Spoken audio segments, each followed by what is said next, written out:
D'hier où vous n'avez pas pris la main de votre grand frère Raymond Kala? Ouais, je regrette parce que, comme je vais dire, c'est un malentendu. À ma sortie, au moment de saluer le coach, j'ai pas fait attention qu'il m'a tendu la main. Donc, c'était pas un bon geste de ma part. Et je ne l'ai pas fait consciemment, donc c'était inconsciemment que le geste s'est passé. C'est un père pour moi. C'est quelqu'un qui m'apporte aussi beaucoup de conseils depuis que je suis venu à l'équipe nationale. Et j'ai dû le voir, je me suis excusé, je l'ai appelé comme un papa et voilà, on reste dans la compétition. On vous a vu avoir une conversation très longue ce matin avec Rigobert. Qu'est-ce qu'il vous a dit? Est-ce que vous êtes plongé dans le prochain match contre la Séville? Ouais, on va dire qu'on va se remettre au travail. On doit garder le moral haut. On doit comprendre que dans une compétition comme celle-ci, elle se perd avec des petites erreurs. On va continuer à travailler. On va se mettre au travail pour essayer de corriger ce qui n'a pas marché, surtout dans la finition, parce que c'est un match où on aurait pu avoir 2 ou 3 buts. Et on va se concentrer par rapport à cela.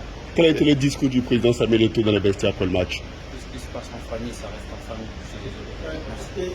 Quel est le discours du coach juste après la rencontre? Le coach, il est motivé, comme il a toujours été. Et nous aussi, en tant que joueurs, on est motivés. Donc, on ne va rien lâcher. On va donner jusqu'au dernier bout de notre énergie. On sait qu'on est en danger maintenant. Maintenant, il va falloir rectifier le tir. Quel est l'état d'esprit de l'équipe? L'état d'esprit, Léo, on est une famille, on s'entend bien. On va comprendre aujourd'hui que le match il a été perdu à travers des erreurs qu'on aurait dû corriger. Donc on va se remettre au travail.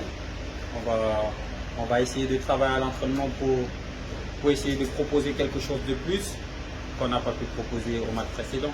En dehors des défaillances dans la finition dont vous faites allusion, quelle explication vous apportez vous-même dans l'ensemble à la défaite d'hier? À la défaite d'hier, tout ce que je peux dire, c'est qu'on doit plus rester concentré et on doit plus être éveillé au niveau de la finition, parce que de ma part, on n'a pas fait un mauvais match, un match qu'on aurait dû plier depuis. Donc je pense qu'on va se remettre au travail, on va continuer à travailler et je pense qu'on aura des choses à proposer.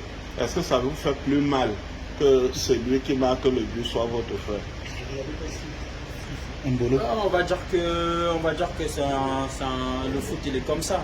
On va pas remettre tout sur lui. Il est camerounais. De la manière dont il a jubilé le but, on a senti qu'il y avait ça. Il y avait cet esprit du Cameroun. Donc c'est le football. Et c'est des choses qui arrivent. Donc on ne va pas être fâché contre lui. On va se dire que c'est comme ça. Et ça s'est passé parce que Dieu il a voulu que ça se passe comme ça. Vous avez vu vos deux prochains adversaires jouer hier certainement. Au regard de ce match Brésil-Serbie, est-ce que vous pensez qu'il y a la place encore pour la qualification? Je pense qu'on a toutes les chances de se qualifier et nous allons tout donner pour gagner cette qualification. Un mot aux supporters qui viendront certainement vous soutenir contre la Séville. Donc tout ce que je peux dire aux Camerounais, c'est que nous sommes motivés. On va se donner à 300%.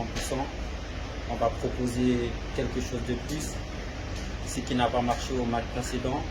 Et on va tout donner pour ne pas sortir de cette compétition comme ça. Merci beaucoup, Marc.